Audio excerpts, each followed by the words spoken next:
the lowly little celery. So we don't think of celery as like the superfood or anything like that, but it's pretty amazing.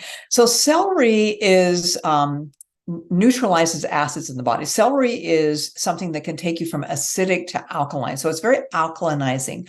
And we want to make sure that we're getting a lot of alkalinizing vegetables into our diet because most of us are too acidic.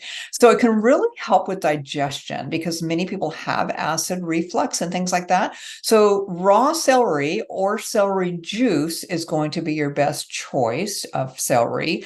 It is actually it purifies the bloodstream as well. So it's one of those foods that is so common that we don't really think about eating it on a regular basis, but chop it up and put it in your salads every time you have a salad. Or I love stuffing celery with almond butter. That's another thing I love to do. Celery is also a great fiber source. So adding it to your salads or eating it as on the side as a fiber source.